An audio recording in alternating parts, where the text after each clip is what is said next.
This is the story of Ganesha's sweet tooth. Ganesha is a Hindu god. He is very important and powerful and a tad chubby.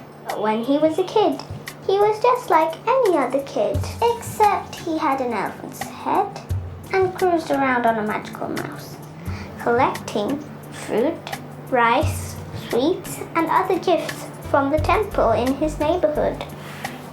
Ganesha loved to eat sweets and candies, especially the traditional Indian dessert laddu.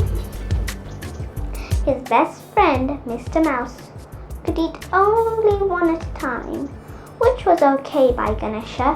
He didn't want to share all his laddus.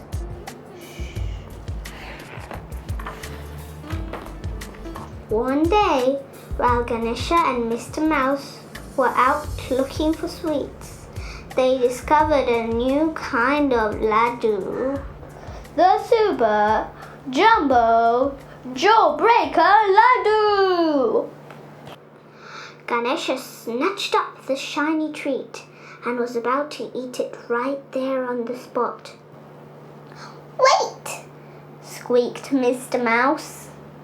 "Don't eat it! It's a jawbreaker! You'll break your tusk!" "But I'm a god," said Ganesha. "I'm invincible!"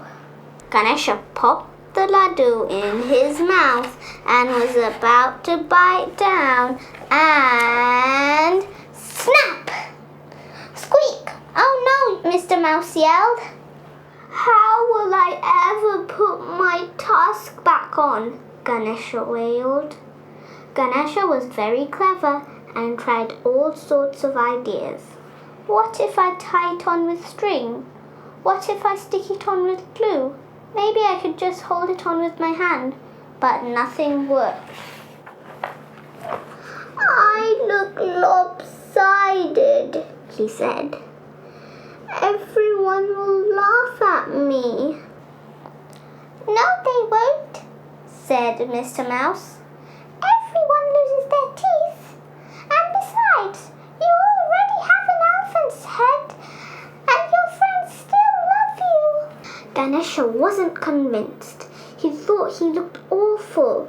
He took all his anger and frustration and hurled his tusk at the moon.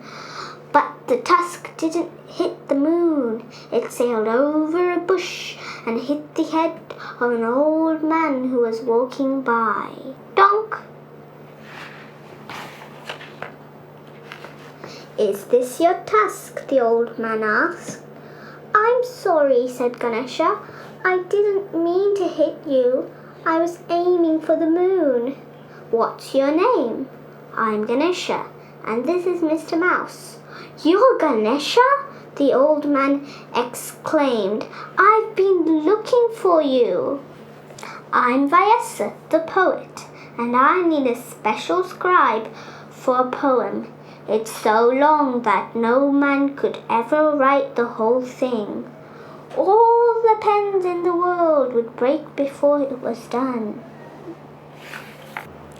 "I'm not a man," said Ganesha, "and I love stories, but I don't have anything to write with." "What about your tusk?" Vyasa asked. "Ah, that's just a big tooth." "It's a very special tooth," Vyasa explained, handing Ganesha a piece of paper. "Give it a try." Ganesha took the paper and pressed down with the tip of his tusk. It made a mark. Ganesha was so excited that he drew a flower and a tree and a picture of Mr. Mouse along with a few of his other favorite things. "I love my tusk," said Ganesha. "I'd be happy to help you. What's the story about?" "The beginning of things," said Vyasa. "It's rather hard to sum up. It's called the Mahabharata." "Excuse me," said Mr. Mouse, jumping on the end of Ganesha's trunk. "I don't mean to interrupt. But what exactly are the terms of this agreement? It's a very long poem after all. Can you tell the whole story in one go, Vyasa? No stopping. As long as Ganesha understands the meaning of everything I say. Can I eat sweets while I write? As long as you don't stop writing, said Vyasa. Ganesha and Mr. Mouse agreed. Let's begin. As Vyasa spoke, Ganesha put his tusk to the paper and began writing. Soon he forgot all about the surprise jumbo jawbreaker laddu and how funny he looked. He even forgot about the sweets he wanted to eat.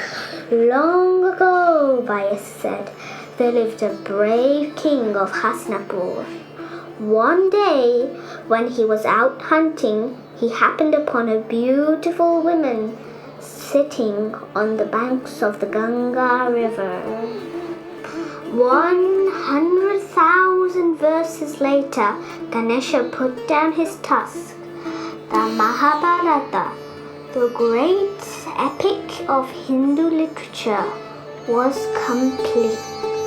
Ganesha peeked around a stack of paper and saw that Mr. Mouse had been eating his way through the laddus as they worked. The poem had taken a very long time. But Ganesha was happy to see there were still a few left for him and his friends. The end.